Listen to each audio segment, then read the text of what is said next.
Si Ma'am Carla po Mm. yung one of our hosts for today's case. Pix Pro member din po siya and faculty din po siya dito sa School of Information Technology. Nice to. Yay, we're live na po. Okay. Okay. Waiting for the Facebook. Let me just share it to the group, okay? I'll try to send po here the link.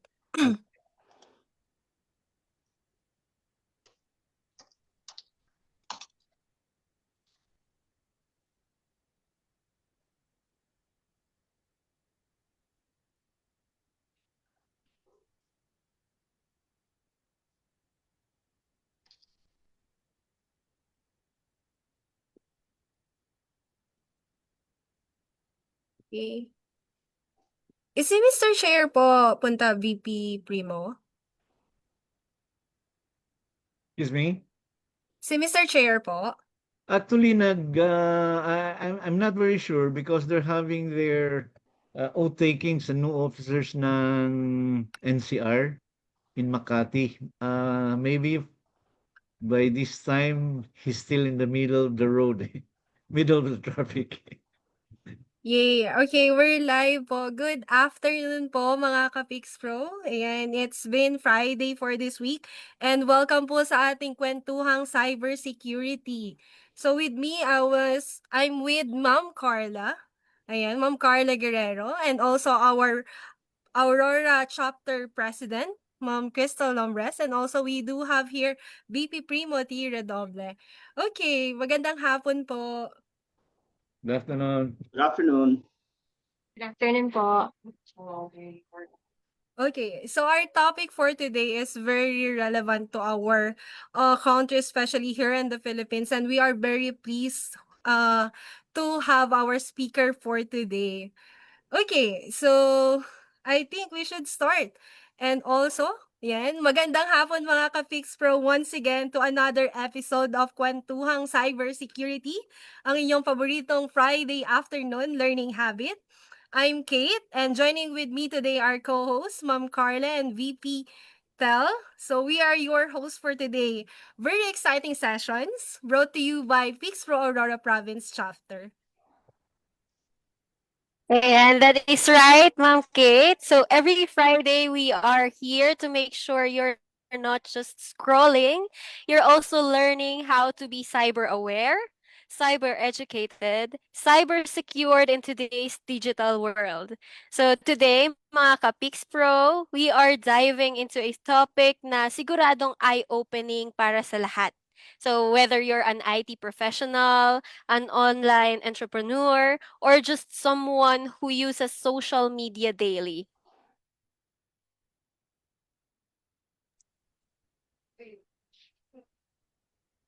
Yes po, that's right. So for today's Casey, our topic po is about the art of deception beyond phishing. So alam naman po nating lahat what is phishing. Usually, ito yung mga peking emails or links para makuha yung ating personal information.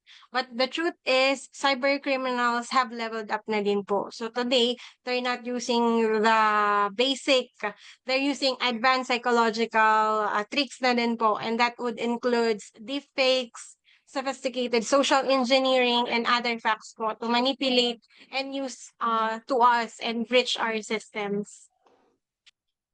Ayan. So, sa session po na ito, ayan, pag-usapan natin kung paano sila umatake. Ayan, hindi lang through social media, ayan, nandito rin yung mga umaatake sa atin. So, ginagamit nila ang psychological na ganito, okay?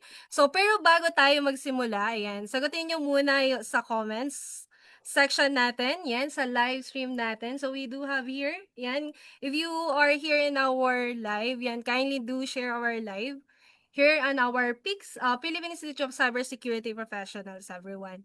So here, so ito. So have you ever encountered a scam or suspicious message online?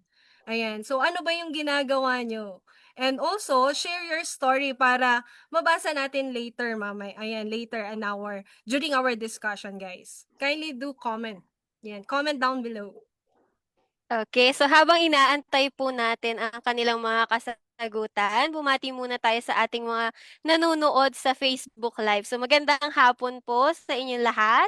So far nakakakita kami ng mga bumabati na. So they're saying magandang hapon po, watching from Ascot BSIT. So marami tayong mga estudyante na nanonood sa atin ngayon sa Facebook Live. So we are very happy to see you here or to be with you here.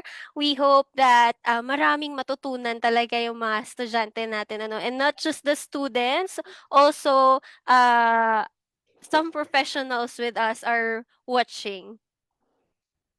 Ayan. So, nakakatuwa, and also, we also here in our State College of Technology, we promote this kind of cyber awareness. And also, guys, ayan, sa ating mga estudyante from our School of Information Technology, ayan, yan, dito lang kayo and stay tuned with our very napaka-anong nating speaker today.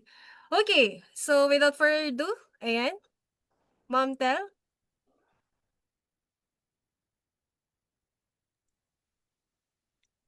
And to guide us po through this very timely discussion, we have with us Mr. Adrian Chamson,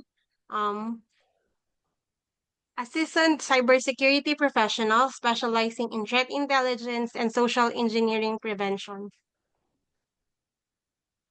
With 11 incredible years dedicated to building and safeguarding critical systems across telecom and enterprise, he's seen it all and secured it all. He's a CCNP and CISO specialist, a true expert in network, cybersecurity, cloud, and system, but he's also passionate about empowering others as the brilliant mind behind the NetRoot Academy. He is also a proud member of PixPro, actively contributing to the promotion of digital resilience and professional growth in the ICT community. Mga ka-PixPro, prepare to be inspired by the insights of Sir Adrian Chamson.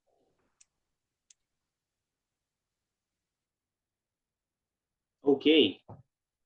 Hello, guys. All right. Take it away. Okay. Yo, hello, guys. I hope you're having an awesome Friday. So ako nga pala si Adrian, your presenter today. Okay, I'm also a content creator for NetRoute Academy. So let's get started with our topic. Okay, don't worry, itong discussion natin will be super interactive, kaya makisali kayo. Okay, so our topic will become art of deception beyond phishing, social engineering, and insider threats in the Philippines. Siguro makikurious kayo bakit ganyan yung title natin. And if you look on our slides, makikita nyo may mga social media icons, may mga kamay, tsaka may mga strings na kumokontrol. Okay? This represents how someone can influence and deceive people to take advantage of them para makuha information nyo with or without technology. In short, it's part of art of deception. So without further ado, let's start now. Okay, in this topic, okay, nag-prepare ako dito ng something that you will learn, okay? Something na, I mean, my goal really is for you to have a very good understanding beyond phishing, okay? So it's not only email. So after this class, discussion, you will learn 4 things. First is social engineering goes beyond simple phishing. Okay, sabi ko nga kanina, hindi lang email yan. So pwede rin silang gumawa ng mga iba't ibang tactics para makuha yung mga information sa'yo. For example, ganito. Meron kang nakuwang, okay, you're using Facebook, then meron kang nakuwang alert. Okay, your account will be deactivated within 24 hours. So ipapakita ko mamaya yung actual impersonations na ginagamit nila para makapangloko at saka makapang-scam. And ito pa, papakita ko rin dito yung real-time example ng isang fake loan services or any bank support na talagang mapapaklik ka talaga. So later, we will discuss and break it down how to avoid that one. Okay, second is danger of insider threats. Okay, i-define ko dito yung insider threats. Ano ba ito? Probably first time yung narinig to. So i-define ko ng easy to understand for you guys. Okay, so bakit isa ito sa mga major concern lalo na sa mga organization sa Pilipinas? Okay, so alam mo bang kahit ikaw mismo, pwede kang maging insider threats. Okay, so later papakita ko paano ako naging cyber threats, aware naman ako. Something like that. So later, papakita ko sa inyo bakit ba ganyan. Pwede kang maging isang insider threats. 3 and 4 are ito yung pinaka-juicy talaga. Dito ka talaga matututo. Okay? First is number 3 is understanding psychology is key to prevention. Tandaan nyo guys, social engineering succeeds sa pamamagitan ng pag-exploit ng psychological behavior ng tao. Kapag ginamitan ka ng urgency, fear, curiosity, or greed, mas mataas kang maging biktima. Why? You cut off your rational thinking, it bypass everything, you just click, that's it. You become a victim. Your account has been stolen, probably your identity has been stolen as well. Okay, last but not the least will be the multi-layer defense for mitigation. Meaning, paano ba natin, I mean, yes, I know, you know some of the things, for example, multi-factor authenticator or keeping your password long enough. So ito, mamaya i-discuss natin, ano ba pwedeng gawin from a normal user and also an IT user. Okay? So, let's start with the next slide. 56%. Okay? 56% of the Philippine organization experience insider threats. Okay?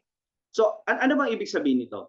Ang ibig sabihin lang nito is, okay, by the way guys, 56%, this survey is coming from Fortinet IDC survey, June 2025, recently lang. So it reveals surprising reality. Na yung mga organization sa Philippines, ang primary source of incident is who? The human element. Tayo mismo. So, itong mga threat vector na to, walang iba kundi social engineering. So meaning mostly yung mga taong, for example, you're working, suddenly you receive a call. They're trying to fish you by what? V-phishing, like voicemail. I think you know that one. Like they will call you, then suddenly press hash key to access this thing. So most commonly yung mga ganyan. Lalo na expose yung mga information na if publicly ini-expose yung mga information mo sa mga social media, or you're joining random groups, be careful on that one. They can be stolen. Okay? As we discuss insider threats, then we need to move to the next slide. Okay, understanding insider threats. Okay, pag narinig niyo yung insider threats, ano bang usually ang pumapasok sa isip niyo? Probably first time to hear that one. Lalo na yung sa mga student natin. Okay? So, pag sinabi niyo insider threats, so with the word threat, ano ba ito? It's a risk or panganib. So, pag sinabi mong insider threat, it is someone inside your organization, an employee, a contractor, a student, a partner, can misuse or accidentally or in purpose to harm the company's system, data, and operation. Okay? So, merong iba-ibang klase ng insider threats yan. Sabi ko nga kanina, di ba? Kahit ikaw mismo, pwede kang maging insider threats. Okay. First, ito yan. Negligent insiders or mga intentional. How it happens is lack of awareness, carelessness, or human error. Common to. For example, you're at work. Suddenly, you receive an email from your IT support. Please change your password as we detected probably unusual activity within your account. So, ikaw naman, sobrang busy, ay, putos ng IT, sige nga, makapag-login. Hindi mo alam, phishing link na, all of a sudden, bang, naging biktima ka na. Once they are in, they can do whatever they want. They can retain the account, just lurk around, wait for months to do something, or they can change anything. They can get all the information what they want. Okay? Next is this. Malicious insiders or intentional. How it happens? Deliberately misusing access for personal gain, revenge, or sabotage.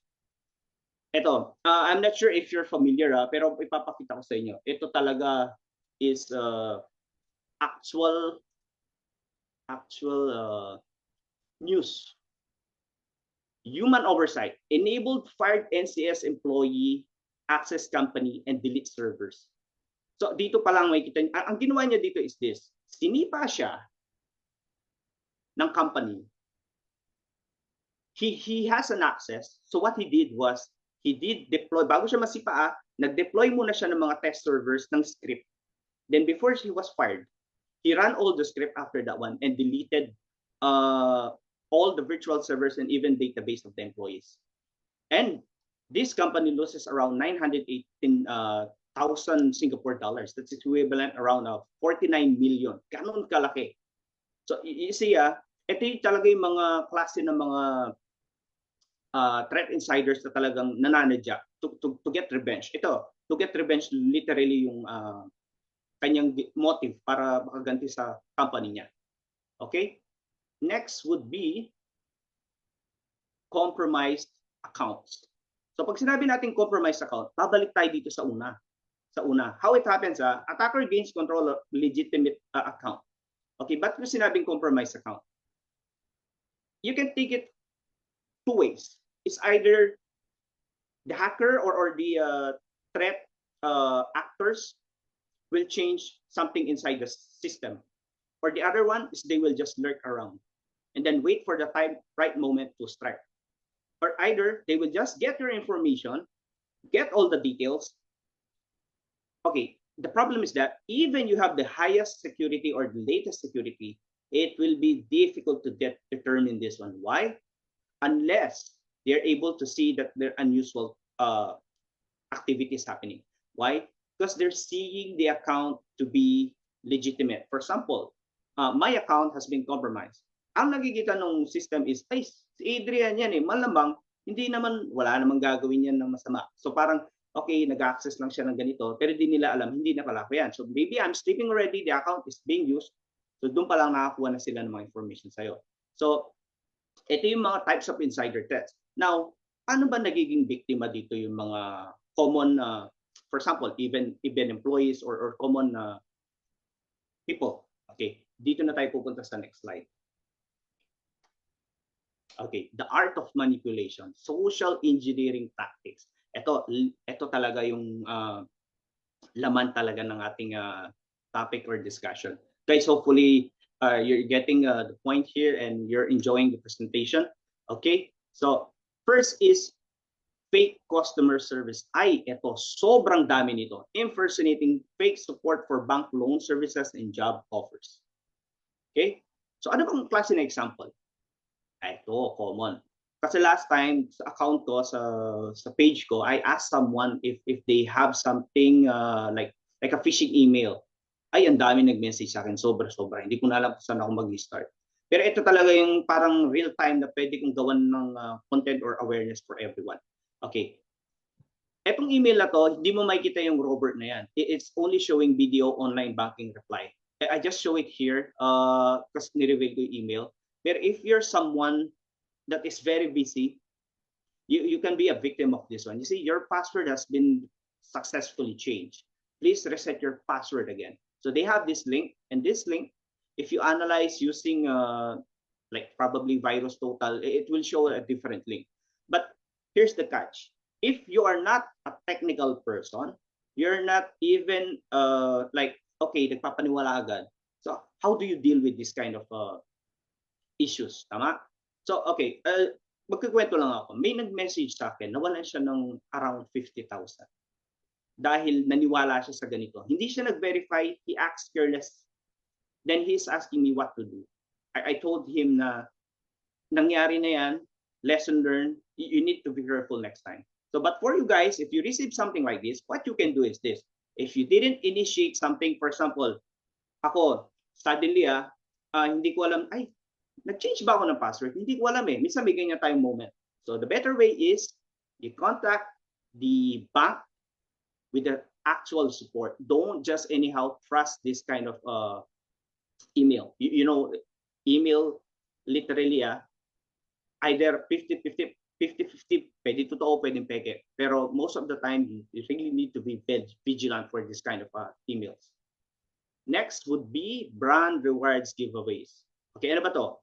Lures users with prices, requiring personal details or malicious links. Okay.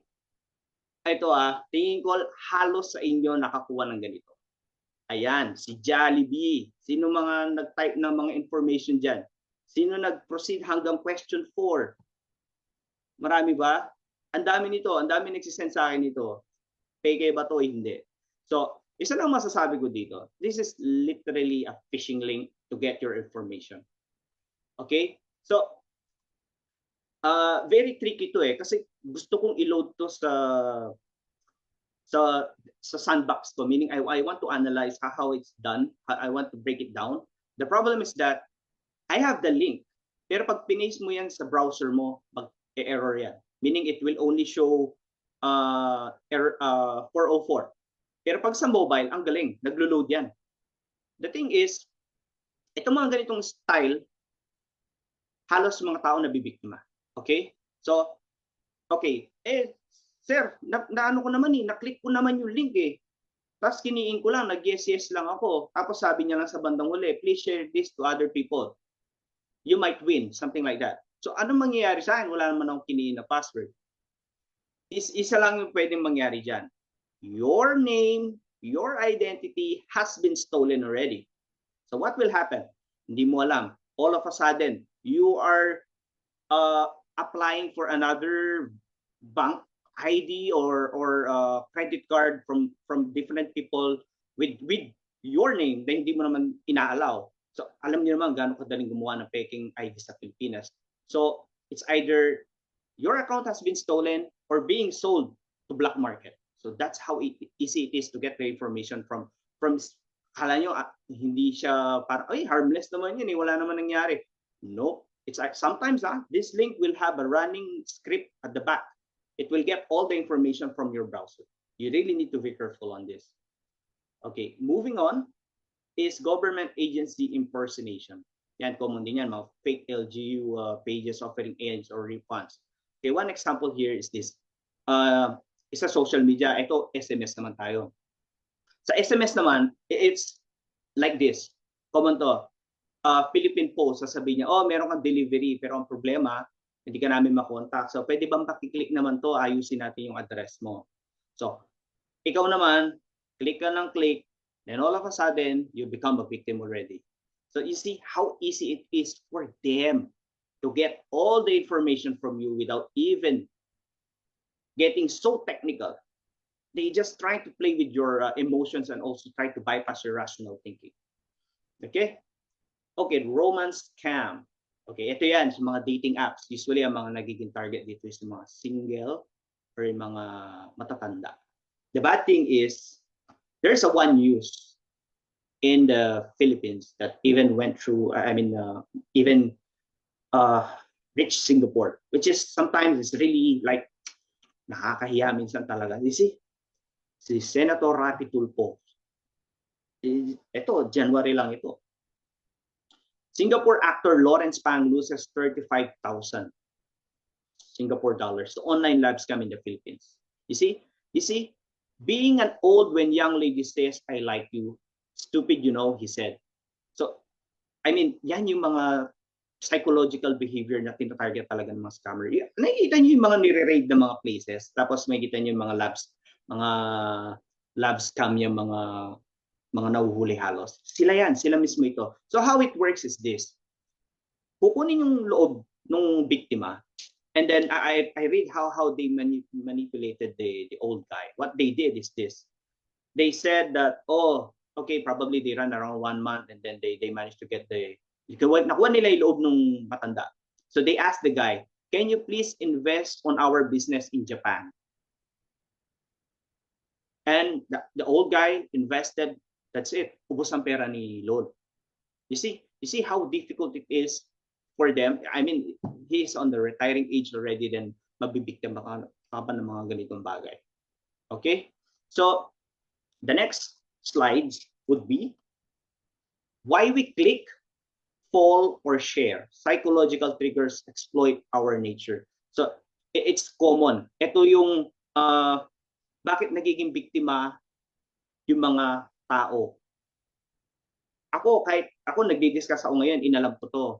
Ang dali lang pala manloko kung gawin ko to. No, I use this platform to give awareness to all of you guys. Okay? So, ano ba itong mga to? Ayan, psychological triggers. Okay, we have 4 actually.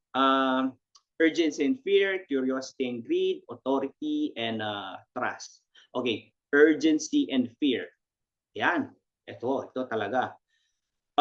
Last time, what I did is I looked for something, a new way how they able to take accounts inside Facebook or Meta.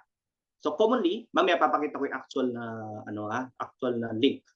Okay, actually ito, merong account na gagawa sila ng peke. Your account is at risk. You see how they work? They put recommends, then the name. Then they will have this one. Dear page administrator, we are writing to inform you that your page has found in violation. Okay, you see, they're trying to get your attention with urgency, and they will say that your account will be deactivated. See, within 24 hours. So they're trying to get your attention with urgency. Okay, ay, mahack na, ay, mawawala na yung page ko. So, cut, rational thinking, click, proceed. That's it, done. Naging biktima ka na. Why? Papakita ko sa inyo. Ito actual talaga to. Meron akong nakita na, okay, before I go to that section, it's curious. Second is curiosity and gate. Okay, so get recognized with Blue Judge now live with Creators Post. As a human being, sino bang may ayaw ng libre? Tama? Wala. Lahat halos gusto ng libre. So ito parang sabi niya, oh, may offer kami, Blue Badge. So ikaw naman si Facebook na user, gusto ko ng Blue Badge, gusto ko ng validation sa sarili ko na Blue Badge ako. Ay nakita mo may link dito. Usually they work on this kind of things. They will just put the link on the bottom. But later on, I will share you something like this. Okay, now, here's the actual thing. Because of your curiosity and greed, you were moved to another website. Okay, here it is. You see this page? It's an actual page. When we say ATO, is account takeover in cybersecurity. It's the most, sabihin na natin pinaka malala na. Why? They even have your access. Wala ka ng access. There's no way you can retrieve this. You see, this is an actual page with 40,000 followers. And now it's being used to scam someone. You see, it's literally a lady. This is a legit page, actually. But what happened? You see, these people will try to organize a link for you to click this. Congratulations. Nanalo ka raw. Ngayon, pag clinic ko ito, saan ako pupunta? Deployment unavailable. Now, we'll look for more. This is an actual analysis. Okay, wala. Wait lang. Let me just put this one. Nahirapan ako i-click. Okay, I think kanina nag-try ako ito ata. Wala na. Wala na. Okay, probably this is, okay, actually kanina nakuha ko na yan eh. Give me a minute, Okay. Ito yan. Okay. You see? Dangerous site. Please proceed. Don't, sasabihin niya, sorry, no, not proceed, sasabihin niya agad phishing. Now, the thing is, this is a website claiming free subscription, okay? But I have something here na, give me a minute, Gusto ko talaga pakita paano ba nila usually nakukuha yung mga information nyo. Tingnan natin. Okay, nawala na. Ito 2 hours ago, nawala na. Ganun kabilis minsan yan. Nagre-redirect sila palagi. See? It's gone already. It's no more.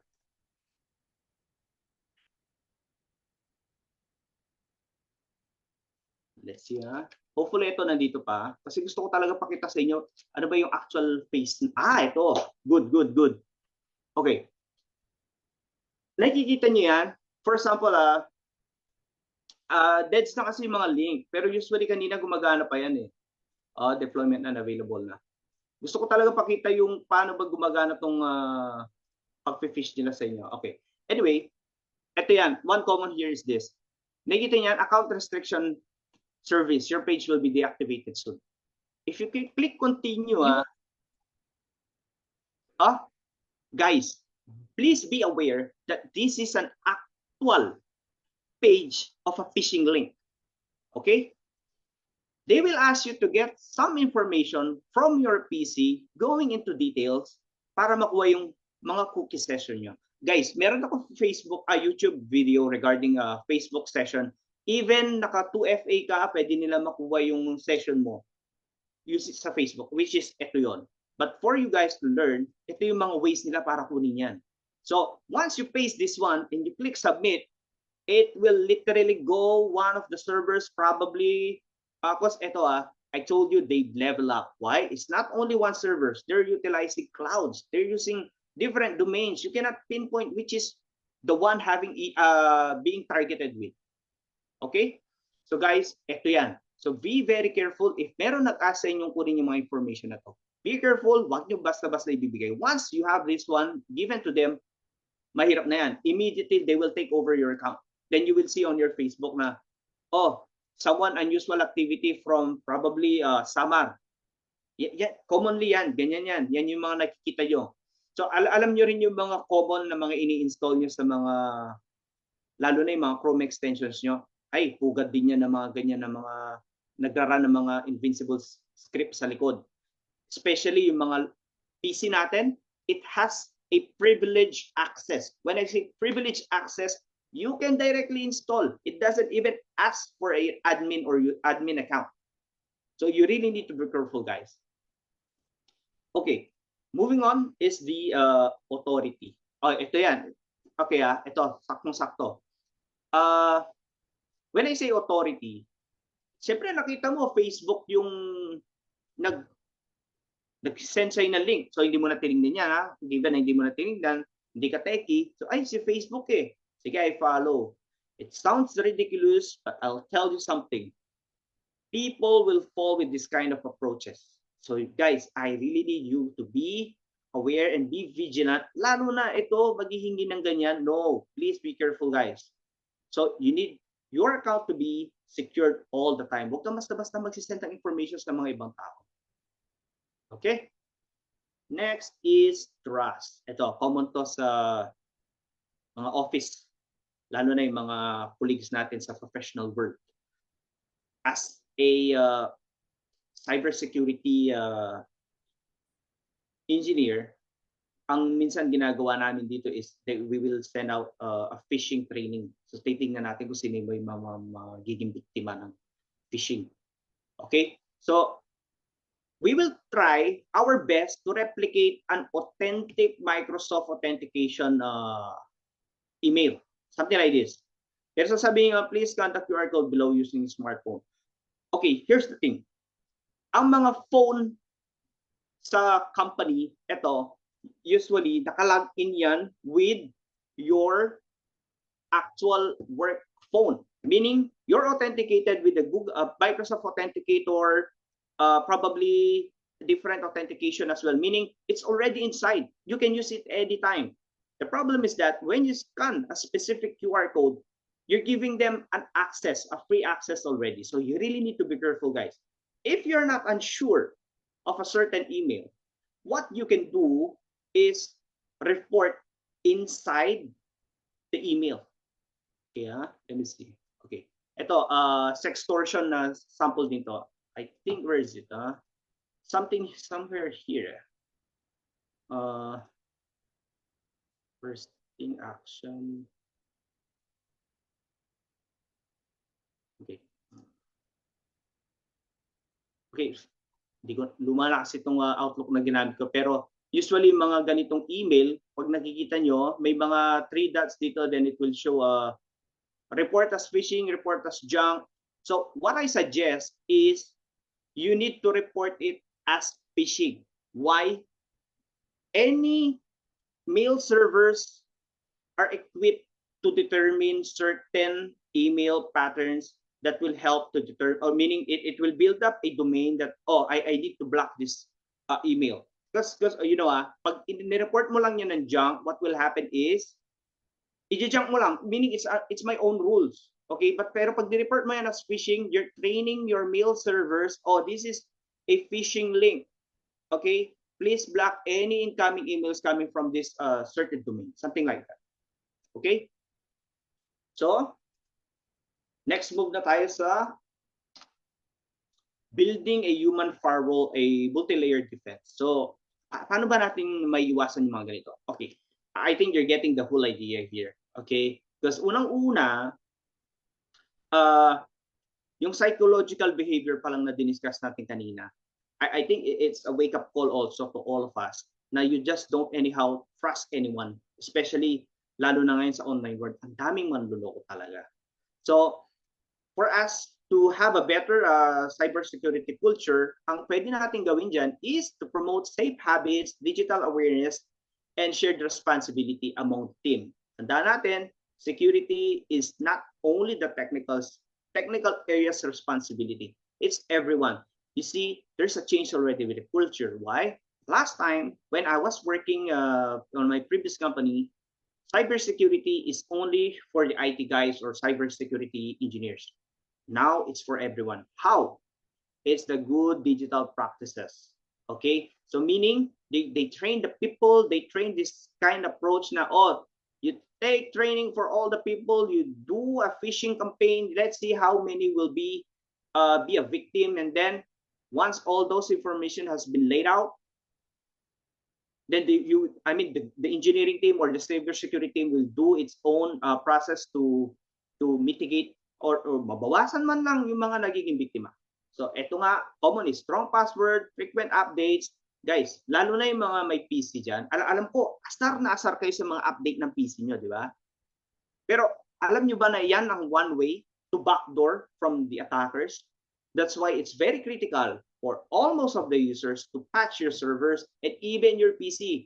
Kaya kayo wag yung ito turn off yung mga update nyo sa Windows nyo. Ay, ayoko mag-update. Baka hindi nyo alam. Kinabukasan, wala nang laman yung mga bangko nyo or na-hack na yung account niyo. So you'll never know. Kailan nyo gagawin? Pag naging biktima kayo, I highly suggest do it while you still have time. Okay? Now, threat identification. Okay, limit access. Okay, mostly this is on the IT side. Okay, limit access only what users need. Okay, watch users activity closely. Meaning, itong mga access, for example, yung mga PC ninyo, lalo na yung sa mga office, sa mga IT sites natin, as much as possible, you privilege account, hindi lang basta-basta pwede mag-message yung, mag-install. Lalo na yung mga mabilis na mag-install, lalo na ngayon yung mga ransomware, madaling maging biktima ng ganyan. Suddenly, mayroon kang, okay, free toolbar to make your PC quick or fast. Then you install yung mga IT nyo na nabigyan ka ng admin privileges. Then all of a sudden, meron ka ng ransomware sa PC mo. Okay? Now, ang next step natin is, ito, may game tayo. Let's see how you will learn this, kung ano ba yung mga nakuha niyo sa topic natin. Okay? So, meron tayong phishing challenge, password strength, 2FA, public Wi-Fi risk. So, everything here is a game for cybersecurity. Okay, first is yung phishing challenge natin. Okay, so sabi niya, we detected unusual sign-in attempt from your account on a new location. Please click here to identify and secure your account immediately. Okay, then may link ka. Hindi ka nag-check. So, eto, HTTP lang. Hindi mo chinek na, hindi pala Microsoft to. Siya, pag clinic kong phishing to, ano mangyayari? Sasabihin niya is, tama. Kasi, unang-una, hindi siya secured at yung Microsoft wrong spelling. Next is, dear customer, your monthly statement is now available. Please log in to secure portal to view it. Thank you for banking with us. Sounds legit, tama? Wala siyang pinaklik na any link. Okay? So, legitimate. See, correct. This is the legitimate email coming from, okay, someone asking for the game, huh? Then let me share it with you guys. Okay, sinend ko na yung link. Okay, you can play it, guys. So I'll be making sure that this link will be up for a day for you to play with. Okay. Next email. We are unable to deliver your package. There's an outstanding shipping fee. Sabi niya, ito na naman. So ito na naman, mali yung spelling. Pero pag clinic kong legitimate, sasabihin niya mali. Incorrect, sabi niya. Classic phishing scam yan. Sasabihin niya, urgency as payment via non-Amazon URL. Okay? Next is, let's see. Okay, social engineering. Okay, sabi niya, naka-receive ka daw ng phone call. This is John from bank. We have detected suspicious activity on your account. I need you to verify, to identify, to lock it down. Can you please confirm your, sabi niya, confirm your full name and date of birth. Ano sasabihin mo rito? Sasabihin natin to? Let's see. Tama. Okay, you dodge a social engineering trick. Imagine a con artist trying to sweet talk. Halos ng mga marunong sa social engineering, they know how to persuade people. They know how to manipulate people. Okay? So, complete challenge natin yan. Next is phishing. Ito. Sinong mahilig mag-access ng mga public Wi-Fi? Nasa SM ka man, nasa airport ka man, sino? Taas ng kamay. Marami dyan, for sure. They're trying, as long they see free, they will connect. Okay, now, okay. Laro muna tayo ha, pakita ko sa inyo. You're at a coffee shop, which activity is the safest for public? I-check mo yung bank account mo, i-read mo yung major site, like a major site, that's it. Or lalagin mo yung work email mo. Siyempre, ito lang. Reading the news on major site. Okay, tama, di ba yan? Pero gusto ko tignan yung bangko ko eh. Mali yan, hindi yan. Why? Ito, bibigyan ko kayo ng, recently lang to Malaysian Wi-Fi scam. Ito bago lang to. See? Wi-Fi, free Wi-Fi to. Loses money and misses flight. The problem is, no thanks. Hindi lang siya naging biktima. Marami silang naging biktima. So, credit card alerts, ito ang nangyari within minutes connecting, see how they fast how fast they work. His phone started going crazy. Credit card alerts saying someone was shopping in Singapore, someone buying expensive bags. Sana all, di ba? His PayPal sending verification codes non-stop. Ayan. Yan ang sinasabi ko. Ayan the scam was bigger than just him. Marami yan. So, what's the best way? You need to approach an official from probably sa airport, yung mga nagra-round dyan, ask nyo, ano ba talaga dito yung Wi-Fi? You just don't anyhow access to something that you're not very familiar with. Okay? See, ito, napakasimple lang. They give free Wi-Fi airport guests and suddenly when you log into apps, bank details, everything has been recorded. Okay? Now, how about this? Okay, software updates. Ito naman. Ito yung kanina dinidiscuss ko. Sabi nyo kanina, di ba, bakit importante yung mga security updates natin? Unang-una is it's very important. Why? It helps you to build a secure system within your own assets or yung PC nyo. Okay? What will happen if for some...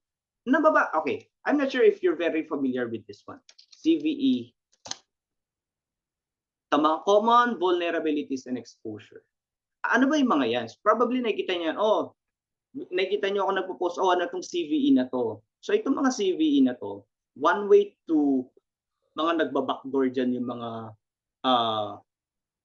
tao na they trying to access your server. Lalo na yung mga server na hindi open yung ports. Alam niyo yung mga open yung public IP nyo, yung mga server nyo, they can just literally do a backdoor attack with your servers. They will just try to sneak inside. Okay, so it's very important na mag-patch kayo. Okay, next. Flashy toolbar. Mag-install ka daw, meron ka daw libreng papapabilis ng browser. Of course, ignoring close.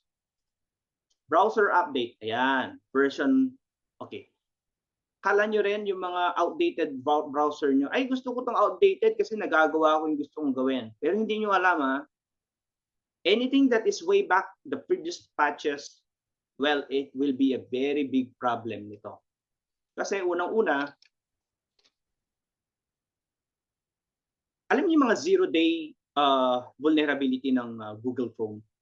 Yung mga yan, minsan nagli-leak na information yan. Ang natatandaan ko noon dati, merong Google Chrome version na please update immediately the version. Why?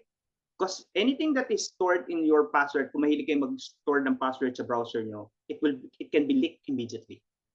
Okay? So, patch natin yan. Free PC cleaner. Oy, mabagay na daw yung PC mo. Gusto ko ng ganito. So, update install. Next, video player codec. Okay, ito isa pa. Tricky yan. Incorrect daw. Bakit? Sketchy software is often contains malware. Okay, guys.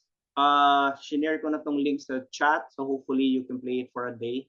And hopefully, I can help you guys. Okay, you can play. For example, ito, ano ba to? HTTP. Okay, next. So, use it while it's still up. Okay? Now, let's go back. Okay. I'll be ending the topic now. Hopefully, everything is clear to you guys. And lalo na ngayon, yung mga goals natin is na-achieve ko naman. Hopefully, nag-enjoy kayo sa topic natin. Okay, so sabi ko nga, when trained and empowered, your people are not the weakest link. They are your strongest defense. Okay? So ikaw mismo ang magiging depensa, lalo na ngayon, everyone is holding their phones. Anytime it can happen. So if meron man kayong makita, lalo na yung mga uso ngayon, I think the Jollibee reward is still going around. Sometimes it can show up like Jollibee, 7-Eleven, meron pa nga Land Bank eh. So mag-ingat kayo guys, lalo na sabi niya, you won a reward. So pag nakita nyo agad yung reward na term, mag-ingat na kayo dyan. Hindi naman basta-basta magbibigay ng libreng manok si Jollibee, tama, o 7-Eleven. Eh baka sa kaka-click nyo ng ganyan, magkaroon kayo ng problema. Nakita nyo na lang, nagtataka kayo bakit nakaka-receive kayo ng mga SMS messages as someone calling you out of nowhere. Tama? So doon pa lang, nakikita nyo na yung connection. You should be very careful with your information. You don't want your information or your identity be stolen. Tama? So, guys, stay safe and be always vigilant. So, huwag magpataranta. Okay? Thank you, guys.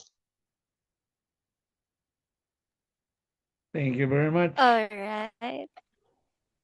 Okay, thank you so much po, Sir Adrian. So, grabe mga ka-Pix Pro na sobrang insightful ng mga examples and tips na ibinahagi ni Sir Adrian. So, sa maiksing time na discuss si Sir Adrian, sobrang dami pa rin nating natutunan.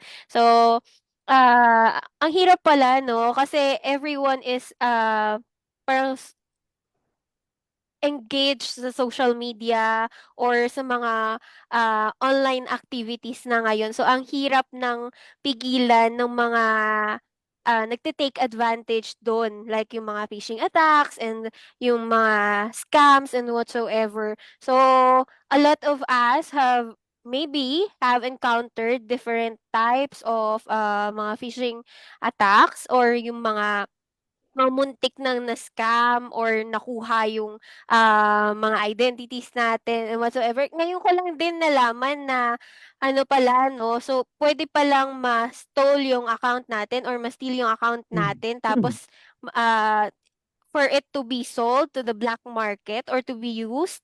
So, ang hirap kasi what if magkaroon ng case tapos yung palang identity natin yung nagamit. So, nananahimik ka lang, nagtatrabaho ng maayos, then dahil lang sa isang pagkakamali, nag-click ka ng maling link, nabigay mo yung mga information mo, or sabihin natin na nahook ka sa isang free na offers, mga ganyan, biglang magkakamali ka na magagamit na identity mo or masa-scam ka na, mawawalan ka na ng pera sa accounts, mga ganyan. So, it's very dangerous. That's why it is really important to be vigilant and to stay safe, of course, pagdating sa mga accounts natin. And wag basta click ng click, okay? So, kung dati phishing lang ang iniisip natin, so ngayon alam na natin na mas marami pang mga advanced na paraan ang mga attackers para malinlang tayo. Okay? So, now po, let's take this time to hear from our viewers. So, kanina po, Sir Adrian, habang nagdi-discuss kayo, may mga comments na po, may mga questions na ang ating mga viewers sa Facebook Live. So, isa po dito ay si Mr. Michael Bontoyan. Actually, Mr. Bontoyan was one of our graduates here in Ascot, BSIT. So his first question is, in real life, it's hard to immediately tell if someone is already using social engineering to get information from us. So, what do you think daw po, sir? Or how can we quickly identify that social engineering is being Hmm. used on us? And how can we avoid it, especially if we are public servants? Okay. So, please let me know, sir, if you would like me to repeat the question. So actually nabasa ko nga kanina yan nung nagpe-present. Uh, Hindi ko lang nabasa ng buo. Pero actually, it's a good question, really. Lalo na sa mga public servants natin. Alam ko you're receiving a lot, for example, bidding. How can you identify is trying to, okay, first and foremost, ito kasi yan usually. The attackers will analyze first how you work.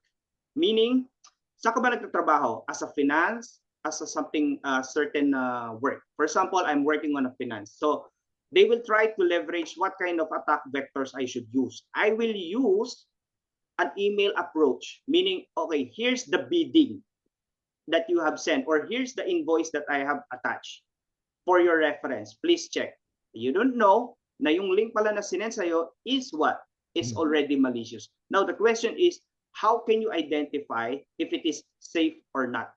Okay? So, I know, I'm not sure kung paano yung mga public servants natin nakakuha ng mga ganito style. Pero mostly, sabi ko sa'yo, pag sa government, I told you, meron tayong mga tinatawag na mga state-sponsored actors.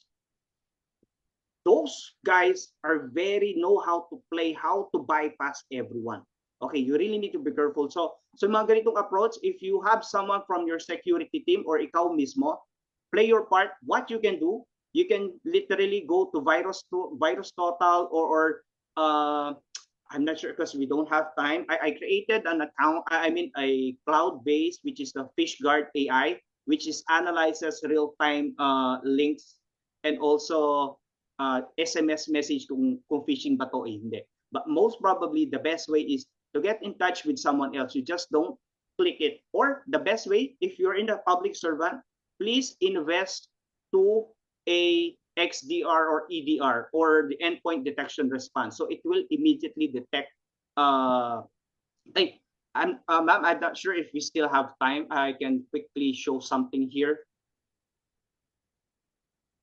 Yeah, meron po, Wait, Sir Adrian. Okay lang. Wait, give me a 5. Ito talagang actual thing to that can be used by anyone. But mostly I suggest it to be used or invested in a company. Okay, give me a minute, okay?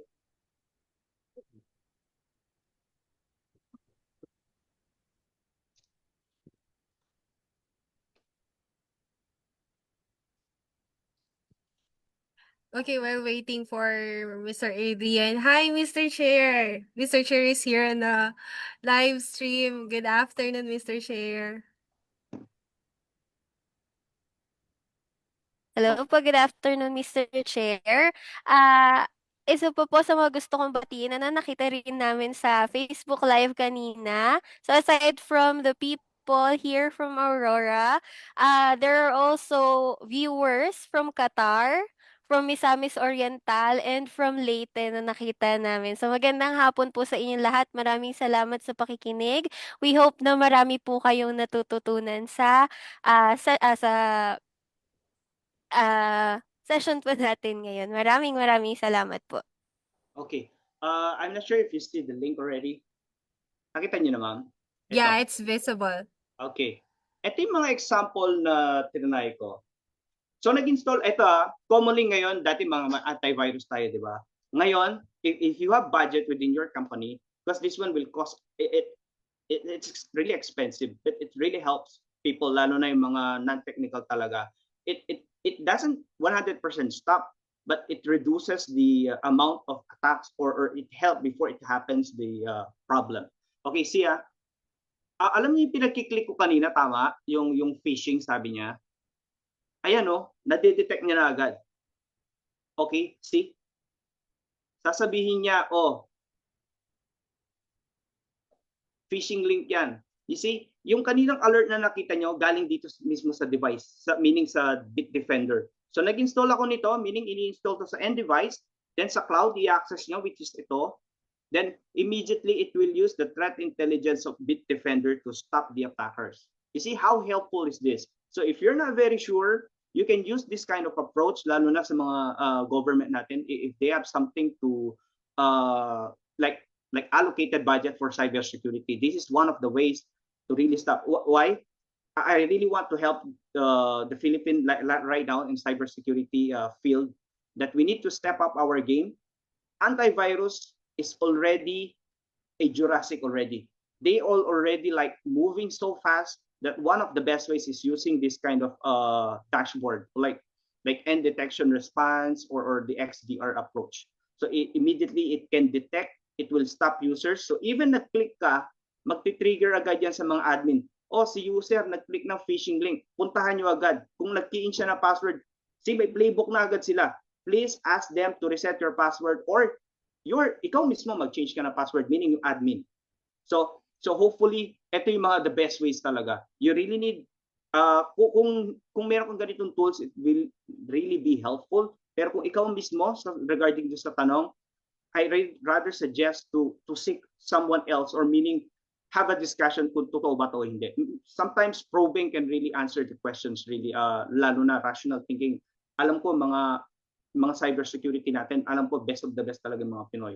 Okay, so hopefully this one is very helpful, sharing on this one.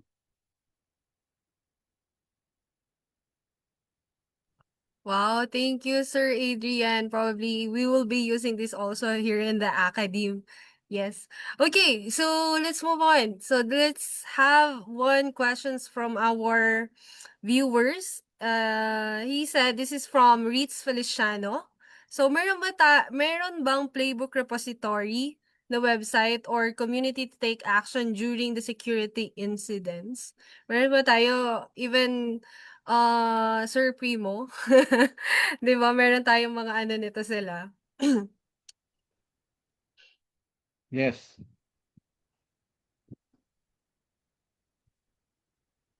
Yes, of course. Do you have any idea with this, Mr. Adrian daw po? Questions. Okay. Regarding about sa mga playbook or repository na to, may hirap yan eh. Kalat-kalat yan usually eh. Minsan vendor specific, minsan nandito sa VMware. So ikaw na end user or IT, ang hirap ng approach lang, paano ko gagawin yan? So ngayon wala. Okay, but ito sasabihin ko sa inyo. Alam niyo yung mga XDR kanina? You're paying for that one. Meaning, it has its own playbook. It will do its own thing.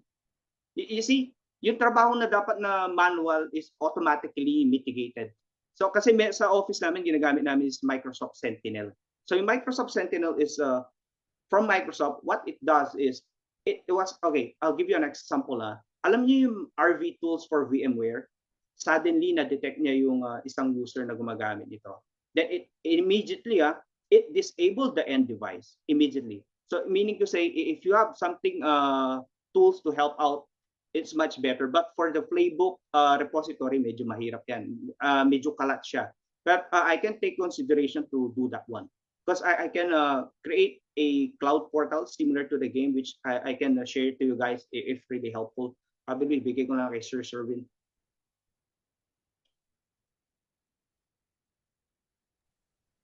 All right. So, as much as we want to entertain more questions po, ano sir, and to hear your insights about these questions. So super limited lang po ng time natin. That's why we have one last question here. Actually, it's from our office mates or co-faculty member. Who's also listening with us. So you mentioned that about fake endorsements. So I keep seeing videos of celebrities promoting investments. So they look so real. So what is the easiest way to check if those videos are fake from believing them or before believing them? Ay, very good question. Usong-uso yan. They're leveraging AI now, correct? The thing is, I'm okay. Mahirap i-identify yan, pero most commonly sa mga AI videos, Kaso ang problema kasi ang mga common people, for example, yung mga normal users natin, their eyes are not trained enough to identify what is fake or not. Kasi pag ako, for example, nakita ko na AI video, okay, immediately I know it's AI. Why?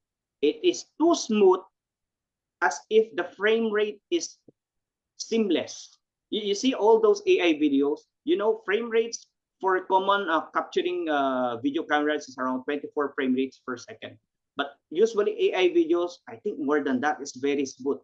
So makikita nyo din yung, lalo na yung mga gumagamit ng deepfake. But some deepfakes are being used to like really deceive people. But for that one, I mean, for here, right now, I don't think na the best way talaga is don't just trust that is you're seeing everyone, lalo na yung mga too good to be true na mga return of investment. I mean, come on guys, wala naman magbibigay ng 500% agad sa kita mo.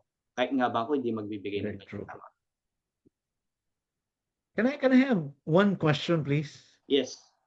Regarding artificial intelligence doing cybersecurity for the office, how widespread is it in Singapore right now?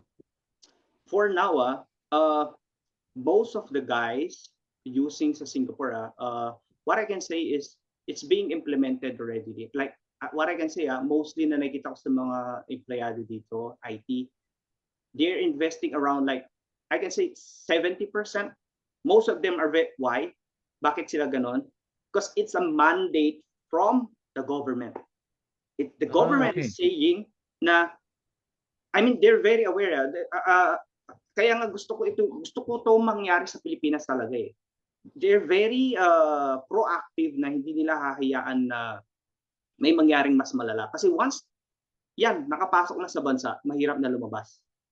So for them, they even offering lahat AI tools powered by. So mostly ganyan yan sa Singapore. Like us, bago pa mag-start, for some, I'm not sure sa Philippines if ginagamit na. Pero sa Singapore, sa company namin, gumagamit na kami nito 2 years ago. You see, 2 years ago. So if the Philippines haven't started yet, so how many companies has been already compromised? But how will this compromise our cybersecurity professionals? Okay. Their career, I mean. Okay, I think when it comes to, okay, I get, because siyempre pwede makuha yung trabaho mo, tama? Yun ba yung Yep. Yep, okay. I'm also thinking of that one when I'm using this thing. Okay? Hala, baka mawala na ako ng trabaho dito Sabi ko, pero hindi siya actually. Kasi ganito yan. Yung mga dashboard, yung kanina pinakita ko, it will trigger an alert. Then, it will stop the action, correct? Pero may mga matitira pa ring preventive measures. Doon na papasok yung operation ng company. For example, bigyan kita ng example talaga. So may na-detect kami nag-click na phishing link. Okay, ini-stop niya yung link. Ngayon, sasabihin namin as a security operation center na, sa amin side is, may clinic ka bang password? Mayroon ka bang kiniin na password? So, yun sa AI side, hindi nila magawa yon. Kasi nga, syempre, yung account natin probably connected to a domain controller inside the server na walang access yung mga AI. So, yan, manually sa atin na yan. So, meaning, you are the one doing it already. So, pero hindi niya totally makukuha yung work kasi sa akin, Yeah. well, awa So na Diyos, nandito pa the ako. collaboration between AI and the cybersecurity professionals would enhance further Yes, the robust system yes, to prevent any attacks, correct? exactly. Yeah, so ang nagiging practice sa private companies before when I was working in a corporate IT company, they usually send this kind of alerts or threats. And then if you click the certain link, and then you will go to the link for the seminar. So pagka na-click mo yung threat na yon, and then you will need to consume, let's say, 3 days of seminar about cybersecurity. My God, so that will be their Mas training malala yung usually. iba rito, may naririnig ako, nag-click lang ng link, they will give them a memo. Yeah, Yes, 'di yung ba? So bibiro. yeah. Napaka-worst yung iba, kaya minsan, kahit yung mga totoong email ayaw na nila paniwalaan. Well, it's good. Pero ewan ko, nagiging paranoid na minsan. Nakakatakot talaga since we do handle our data and information of our clients since offshore. So yun Ayan, usually nagiging critical yan. practice. Yeah, that is very important. And it's good that last time we always we do finish our cybersecurity awareness here in Aurora within the schools. Ayan. And nakakatuwa kasi yun, ano kami, gamit yung ating organization. It's good na nag-start tayo sa mga community which is they are the one who's prone with this kind of scams, yan, mga threats, sila yung talagang nagiging victim. So, yun. It's good, yeah. Ma'am Carla. Yes po. Thank you so much, Sir Adrian, for giving us your time or finding time to share your expertise with us po. So we would like to take this time to award the certificate of appreciation to our speaker for today. All right, so let's just wait for the certificate to be presented. All right, so allow me to read the citation for this certificate. So, Certificate of Appreciation is presented to Mr. Adrian Tiamson for gracing the Kwentuhang Cybersecurity. So, the art of deception beyond phishing as its resource speaker on August 15, 2025 from 5 p.m. to 6 p.m. via Facebook, YouTube, and LinkedIn. So signed by Mr. Angel Redoble, Chairman and Founding President of PixPro. So maraming salamat po. We really appreciate your expertise and your time that has been given to us, Sir Adrian. Yes, thank you very much din sa platform niyo. Hopefully, marami akong na-reach out ng mga tao, lalo na sa mga cybersecurity topics natin.